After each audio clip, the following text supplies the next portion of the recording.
Queridos companheiros dos nossos estudos das segunda-feiras do Grupo Espírita Fraternidade, conhecido Caminho de Damasco, aqui de Garça, nós, ainda de forma virtual, vamos tentando dar sequência àqueles nossos encontros.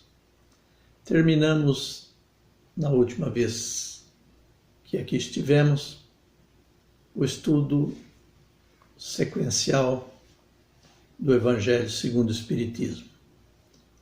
Vamos reiniciar uma nova fase e vamos nos utilizar desse livro, A Voz do Monte, do Richard Simonetti, em que ele, utilizando-se de versículos do Sermão da Montanha, tece comentários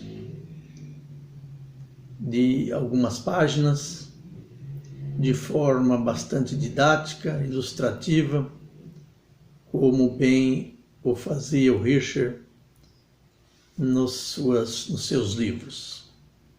Então, com a graça de Deus, a bênção do Pai e a oportunidade que nos é dada, mais uma vez, em nome dele e de Jesus, nosso Mestre, rogando a presença e assistência da espiritualidade para nós, em mais este estudo, possamos reter os ensinamentos deste belo sermão da montanha, e daí, ainda mais uma vez, retirarmos subsídios preciosos para a nossa caminhada.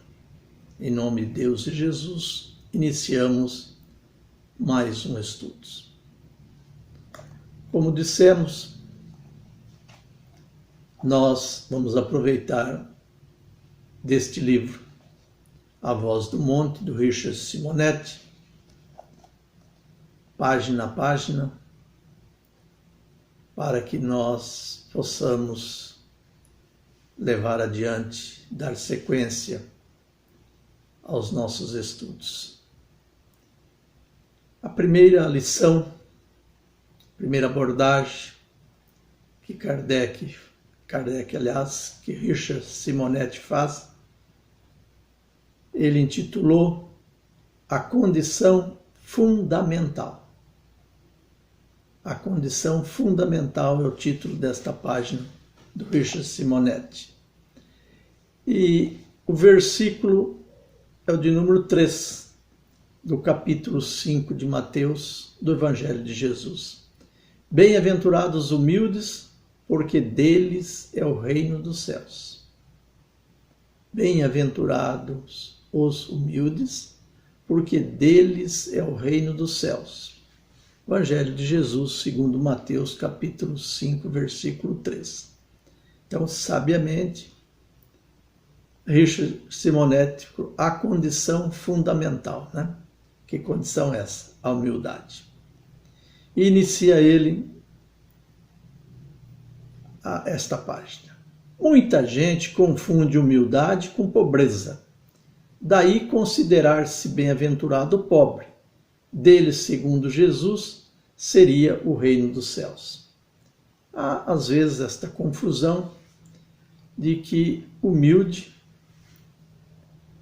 confundir, como Richard diz, humildade com pobreza. E nós vamos ver que, na realidade, não é bem isso. Não tem nada a ver com pobreza, sobretudo materialmente falando. Essa ideia levou muitos cristãos no passado à renúncia dos bens materiais, chegando ao extremo de cultivar a indigência, no pressuposto de que, quanto mais miseráveis na terra, mais rico aportariam no além. Confundindo, então, humildade com pobreza, chega-se muitas vezes, pode chegar-se a esse extremo de renúncia aos bens materiais, chegando até a indigência, tornando-se um peso, às vezes, para a própria sociedade, num equívoco tremendo, quanto esta afirmativa do Mestre de que seriam bem-aventurados os humildes, porque deles seriam o reino dos céus. Continua Richard. Um mínimo de bom senso, todavia, é suficiente para perceber que o fato de o indivíduo não deter bens materiais em absoluto significa que as portas dos céus lhe estejam abertas. Da mesma forma, porque não se pode afirmar que permanecerão cerradas aos detentores de riqueza, a pobres maus e ricos bons e vice-versa. O dinheiro é neutro, tanto pode ser utilizado para o bem como para o mal. Com eles compramos o leite que alimenta a criança e o tóxico que compromete o jovem. Então, definitivamente, afasta-se essa ideia de que humilde, referido por Jesus no sermão, é sinônimo de pobreza. Porque tanto, como disse Richard Simonetti, tanto há pobres maus como ricos bons. O dinheiro, diz ele, é neutro. Com ele se compra o bem ou se pratica o mal. Ele exemplifica, compra-se o leite da criança ou o tóxico que compromete a juventude. Então, o dinheiro é neutro. Não é sobre a questão do poder material que Jesus se referia quando tratou de humilde. Exprimindo uma posição interior e não uma circunstância exterior, a humildade não pode ser avaliada sobre o ponto de vista econômico. Então, quer dizer que a humildade é uma posição interior e não uma circunstância exterior. Não pode ser avaliada, portanto, sobre o ponto de vista econômico. Decididamente, não tem nada a ver uma coisa com outra. Humildade a qual Jesus se referia com os bens materiais, o poder econômico. O caminho dessa realização sublime em nós é o reconhecimento de nossa pequenez diante do universo e a consciência plena de que tudo pertence a Deus, o Senhor Supremo que somos chamados a servir, acatando-lhe a vontade nas circunstâncias da vida e respeitando-lhe a obra da criação. Seja na pessoa do semelhante, no animal, na árvore, na flor, no fruto, no inseto, na paisagem que nos cerca. Então, a humildade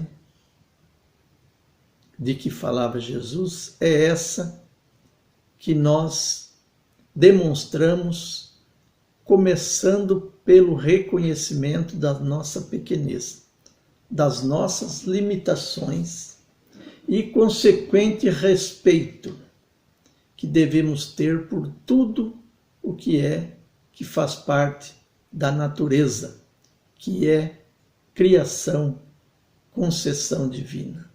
Tudo pertence à natureza, consequentemente ao Criador. Diz-se que nós somos usufrutuário dos bens materiais. Significa que nós apenas os usamos. Na realidade, não temos a posse. Embora, pelas leis humanas, se tenha posse dos bens, na realidade, sobre o prisma da natureza, da espiritualidade, nada nos pertence. porque nós usufruímos por algum tempo enquanto aqui estivermos, e muitos dos bens, mesmo antes de deixarmos a vida física, já não utilizamos mais. São temporárias posses e o uso que nós fazemos das coisas materiais, dos bens da natureza. Portanto, nada nos pertence. Tudo pertence à natureza, ao Criador. Só o humilde, só a humildade pode levar-nos a reconhecer esta verdade. Somente assim estaremos em condições de ingressar no reino. Onde o encontraremos?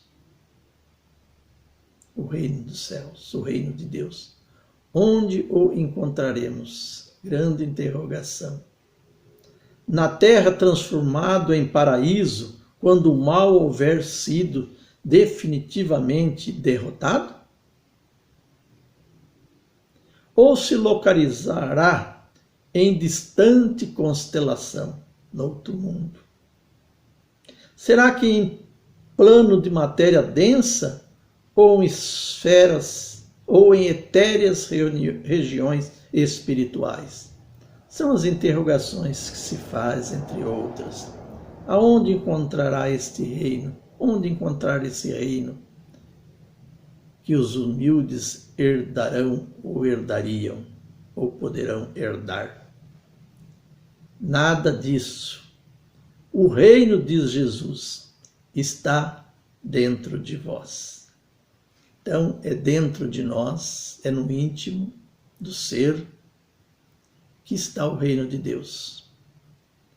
Portanto, é algo particular, individual, nosso, uma condição que nós construímos, que nós administramos, que nós podemos fazer tornar-se melhor ou pior. Um reino de paz, de alegria, de felicidade, ou até mesmo o próprio inferno. Nada disso.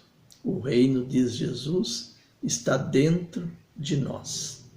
Compete-nos, pois, localizá-lo em nosso universo interior, essa gloriosa edificação que poderíamos definir como o estado de harmonia perfeita, de infável tranquilidade, de sintonia plenas com as fontes da vida.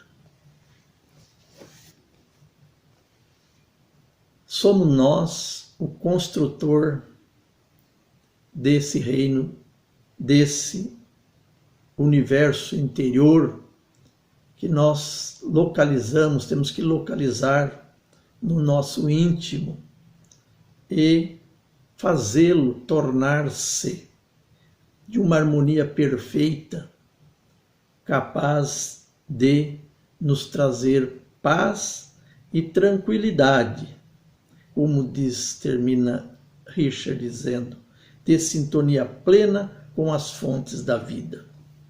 Deus nos criou e nos deu a natureza para que dela possamos desfrutar.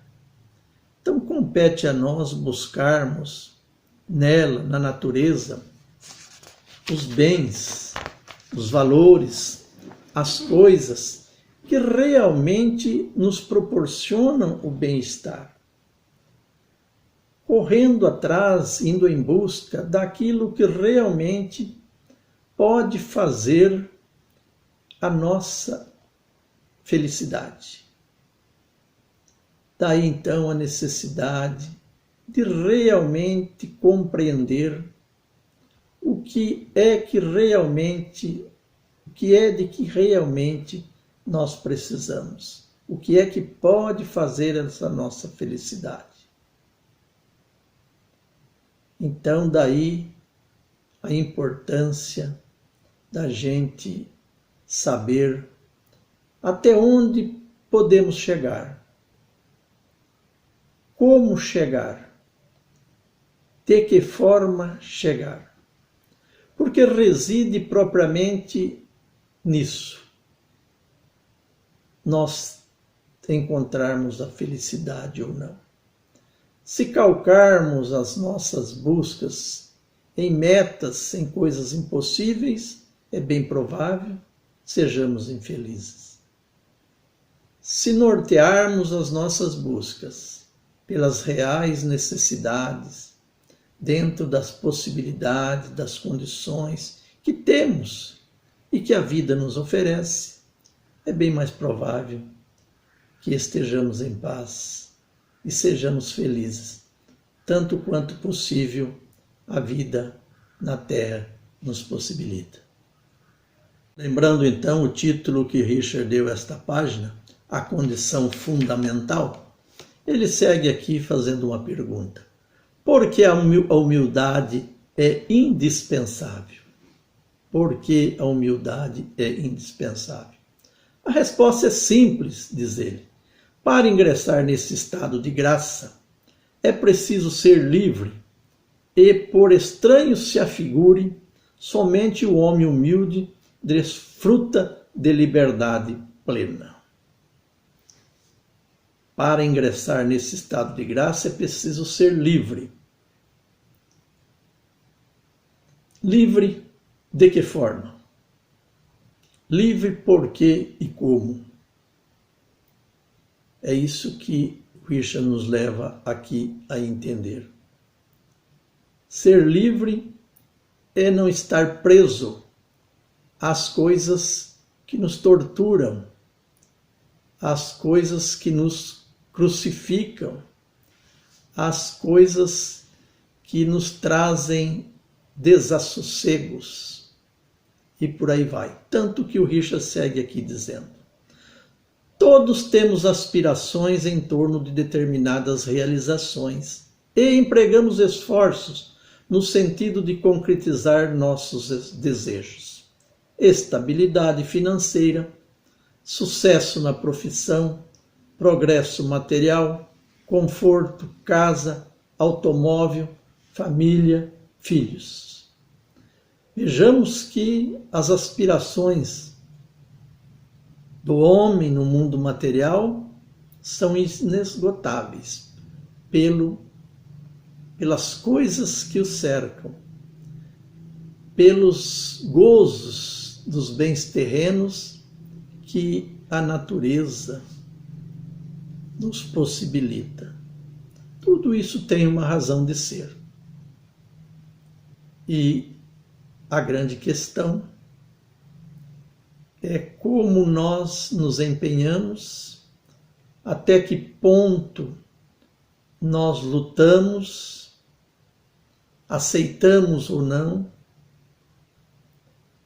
as coisas que não podemos adquirir, comprar, alcançar.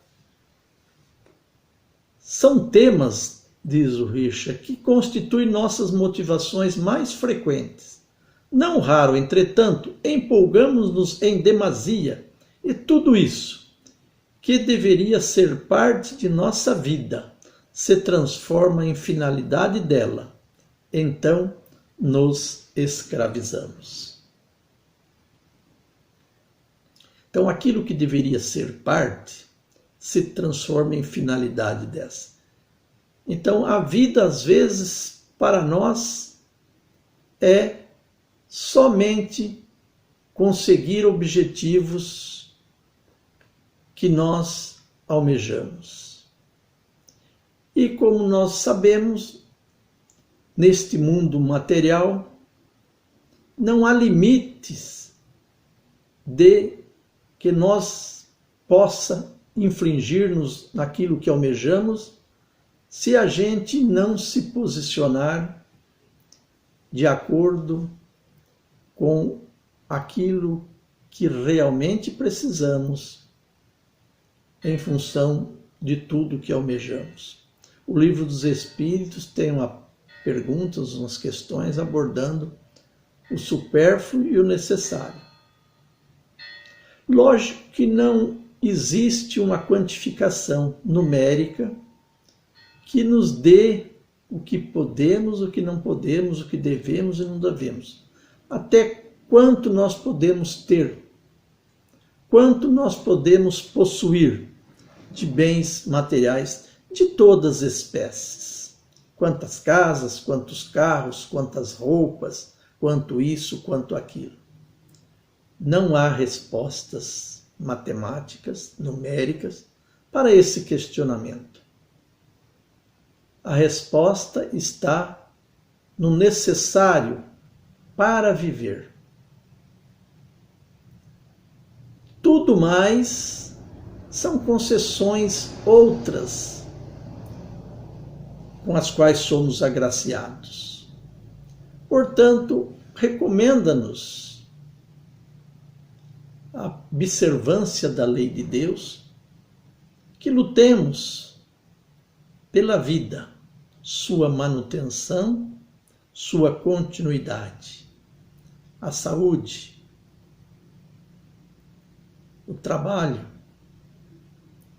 e tudo que esteja vinculado às necessidades básicas do ser nosso e, porventura, daqueles que estão sob a nossa guarda.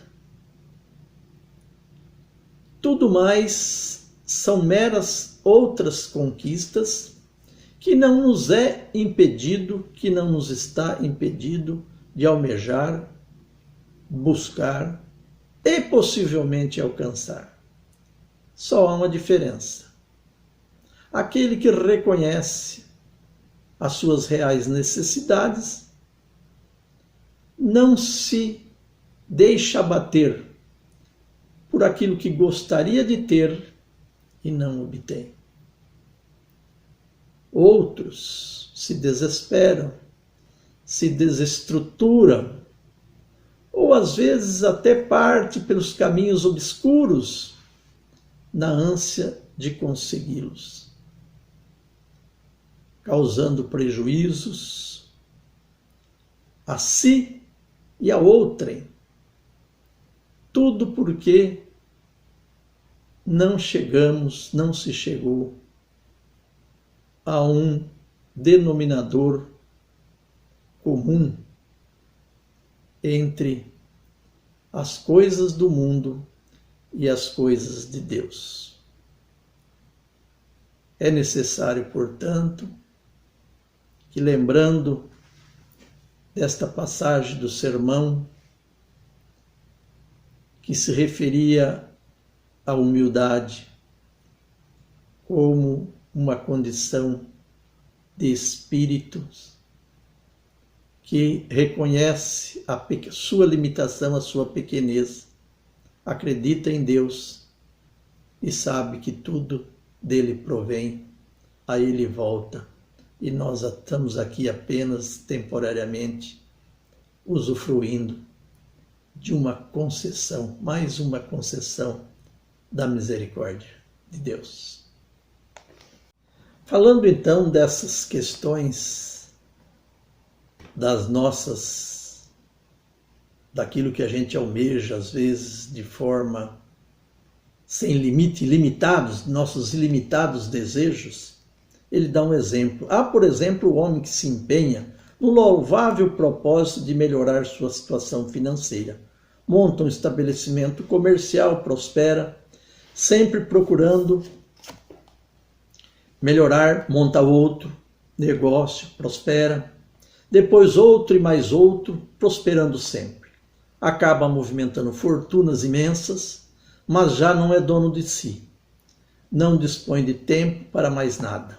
Problemas se avolumam e, quanto mais cresce sua fortuna, maiores suas preocupações, mais lacerantes suas tensões, menor sua liberdade. Lá em cima, o Richard tinha dito, é preciso ser livre. E nessa questão das posses, quanto mais posse tivermos, o homem tem, é possível, provável, que ele perca essa sua liberdade. Porque aumenta a sua responsabilidade, aumenta os seus cuidados, e cada vez mais ele vai ter menos tempo para si, para os seus, porque o negócio seus compromissos, seus bens, suas posses, passam a tomar a maior parte do seu tempo. Então, está certo quando Richard lá atrás se referiu, porque a humildade é indispensável, e a resposta é simples, porque é preciso ser livre e as posses tendem, não quer dizer que seja um fator determinante, a tirar esta nossa liberdade, a liberdade do ser do homem. Pior, talvez, o jugo daqueles que não conseguem realizar as aspirações às que se prendem. O casamento que não se concretiza, o filho que não nasce, o mal que não é debelado, o sucesso que não chega. Estes resvalam facilmente para a frustração e o desânimo, que geram infernos de perturbações em suas vidas. Existem, então, algumas coisas que o homem busca, o ser busca, e que não está programado, não está nos desígnios da providência, que ele possa alcançar. Então, Richard enumera algumas coisas que às vezes nós não alcançamos. Ele fala o casamento que não se concretiza, o filho que não nasce, o mal que não é debelado, o sucesso que não chega. Quantas coisas nós estamos sujeitos na passagem na existência terrena. Agora, qual que é a diferença? É daquele que resignadamente aceita, continua sua luta, sua busca, mas mantendo a fé, mantendo a esperança, a tranquilidade, a serenidade. E outros, como ele diz aqui, aqueles que resvalam facilmente diante dessas situações, em frustração e o desânimo que geram infernos de perturbações em sua vida. Então veja que às vezes uma coisa que nós não alcançamos, algo que nós buscamos e não alcançamos, se nós não estivermos conscientes de que isso é uma possibilidade que pode se concretizar ou não, que não está diretamente ligado somente à nossa vontade, obter ou conseguir tal coisa, pode ser que construímos o inferno e não um reino de Deus, de paz, de felicidade íntima. Então somos nós os construtores dessa felicidade. O homem humilde também alimenta aspirações. Afinal, elas representam a mola propulsora do progresso humano. No livro dos Espíritos, falando de riqueza, diz que a riqueza é a mola propulsora do progresso. A riqueza é que gera os empreendimentos, geram as realizações. Por isso, as aspirações, alimentar uma aspiração não é um equívoco, um erro. O problema é como nós nos situamos diante das realizações ou, sobretudo, principalmente não dessas aspirações. Mas distingue-se pelo fato de não se apegar, reconhecendo que o mais importante é definir e cumprir os desígnios divinos, sintetizado na inspiração maior, servir a Deus. Nós estamos aqui como co-criadores. Nós participamos da obra da criação. Então, tudo que nós for possível ou não realizar é a parte que nos cabe nesta obra. Então, não devemos desanimar por aquilo que presentemente não nos vem à mão, debalde nossos esforços. Termina o Richard dizendo a última frase desta sua página. Por isso desfruta de liberdade plena para construir o reino em seu coração.